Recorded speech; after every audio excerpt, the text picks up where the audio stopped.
maalmihii la soo dhaafay waxaa magaalada Baydhabo ee xarunta gobolka Baay xabsi ku yaala ku xiran wariye Mukhtaar Maxamed Catoosh oo idaacadda VOA-da uga warrama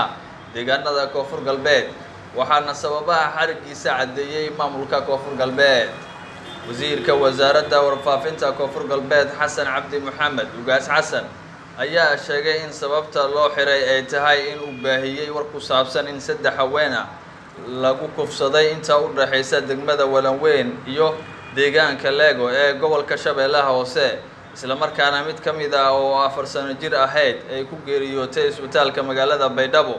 wasiirka oo shir jaraa'id ku qabtay magaalada Baydhabo ayaa sheegay inay daawadeen warbixinta wariyaha uu gudbiyay oo muuqaal ahayd intaas kadibna ay raadiyeen waxa ka jira dhacdadaasi balse ay ogaadeen inuusan jirin kufsi ka dhacay inta u dhaxaysa Walanweyn iyo Leego ee gobolka Shabeellaha Hoose sidoo kale waxa uu sheegay in ay shalay oo ku beegneed 21 bisha Abriil maxkamad la horgeeyay isla markaana la geeyay xabsi ku meel gaar ah ilaa iyo xeer ilaalinta gobolka Baay oo soo dacweysay ee ka keenayso cadeymo ku filan ugu dambeyntii wasiirka waxa uu sheegay in uu cadaalad heli doono wariye Mukhtaar Catoosh waxaana wariyaasha kale uu uga digay in ay ka fogaadaan wararka been abuurka ah wariye Mukhtaar Maxamed Catoosh wuxuu ka mid yahay wariyaasha ku sugnaa muddadii aadka u fogeyd gobolka Baay gaar ahaan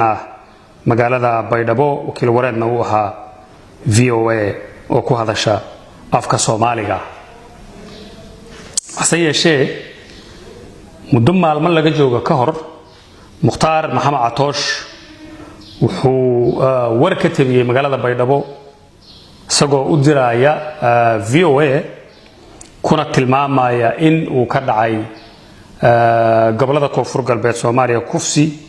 gaar ahaan inta u dhaxaysa degmada Walanweyn iyo Leega inta u dhaxayso arintaas oo Mukhtaar Maxamed Catoosh xigasho iyo hubin midna uusan gelinin cadeymo rasmina uu u haynin ayuu wuxuu idaacadda ka sii daayay in la kufsaday saddex hablood oo u soo socotay magaalada Baydhabo mid ka mid ahna dhaawacii kufsiga loo geystay ay u geeriyootay kuna geeriyootay isbitaalka weyn ee magaalada Baydhabo kadib markii aan daawanay muuqaalkii Mukhtaar Maxamed Catoosh uu la wadaagay VOA oo ahayd in saddex hablood la kufsaday mid ka midana ay 4 jir ahayd ayadoo dhaawacna la keenay magaalada Baydhabo dabadeetna isbitaalka ay ku geeriyootay dawladdu waxay baaris samaysay si xaaladda si degdeg ah wax looga ogaado warbixinta wariye Catoosh uu ka tabiyay magaalada Baydhabo hay'adaha ammaanku waxay markiiba dadaal u galeen iyo dawladduba inay arintaas soo xaqiijiyaan haddii uu falkaas uu jirana laga daba tago haddii uusan jirina baaritaan dheer loo soo sameeyo hase yeeshee dawladda Koonfur Galbeed iyo hay'adaheeda ammaanku waxay xaqiijiyeen oo ay ogaadeen in aysan jirin wax kufsi ah oo ka dhacay inta u dhaxayso degmada Walanweyn iyo deegaanka Leego laguna kufsaday habla Soomaaliyeed mid ka mid ahna ay halka ku dhibatay dawladdu waxay waraysiyo badan la yeelatay isbitaalada ku yaala magaalada Baydhabo iyadoo raadinaysa xogtan wariye Mukhtaar Maxamed Catoosh uu ka gudbiyay magaalada Baydhabo oo ah in inantaas ay dhimatay dadkeeda iyo familgeedaba ay aasteen